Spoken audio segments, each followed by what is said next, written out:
Hi friends, welcome back to our channel. இன்றைக்கி சிம்பிளான ஒரு சிக்கன் கிரேவி பார்க்க போகிறோம்.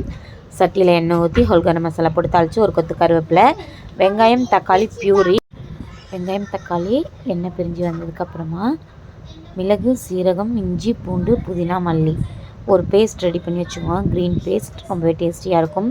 வெங்காயம் தக்காளி கட் பண்ணுவேன், வேணா ரெண்டு பீஸாக கட் பண்ணி மிக்ஸி ஜாரில் ஒரு ஊற்றி நைஸாக எடுத்துக்கணும். இப்போது க்ரீன் பேஸ்ட்டும் சேர்த்துட்டோம். மிளகு சீரகம் ஒரு பச்சை மிளகாய், இஞ்சி பூண்டு புதினா மல்லி இவ்வளோதான். எல்லாத்தையும் சேர்த்து நல்லா வதக்கி விட்டுக்கலாம். எண்ணெய் கொஞ்சமாக கூட சேர்த்துக்குங்க, தப்பு கிடையாது. ஒரு டீஸ்பூன் சால்ட், ஒரு டேபிள் ஸ்பூன் குழம்பு மிளகாத்தூள், ஒரு டீஸ்பூன் சிக்கன் மசாலா, அரை டீஸ்பூன் மஞ்சத்தூள், அரை டீஸ்பூன் மல்லித்தூள், அரை டீஸ்பூன் கரம் மசாலா. இவ்வளோ தான் மசாலா. எல்லா மசாலாவையும் சேர்த்துட்டு கிரேவியை நல்லா கிளறி விட்டுக்கலாம். எண்ணெய் பிரிஞ்சதுக்கப்புறமா நம்ம எடுத்து வச்சுருக்க சிக்கன் சேர்த்துக்கலாம்.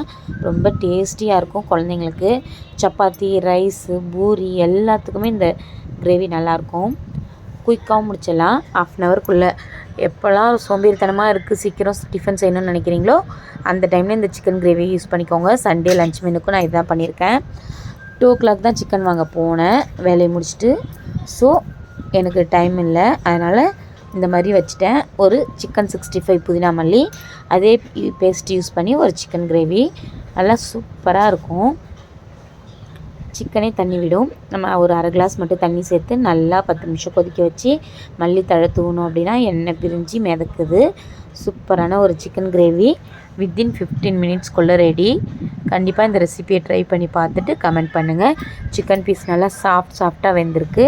சுட சுட சாதமும், காலையிலேருந்து வேலை செஞ்சதுக்கு சூடாக லெக் பீஸ் போட்டு ஒரு சிக்கன் கிரேவி, அதுலேயே ஒரு லெக் பீஸையும் நல்லா இஞ்சி பூண்டு புதினா மல்லிலாம் போட்டு விஜய் சேதுபதி ஸ்டைலில் ஒரு சிக்கன் ஃப்ரை செஞ்சுட்டு சாப்பிட்டு பார்த்துட்டு கமெண்ட் பண்ணுங்கள். தேங்க்யூ.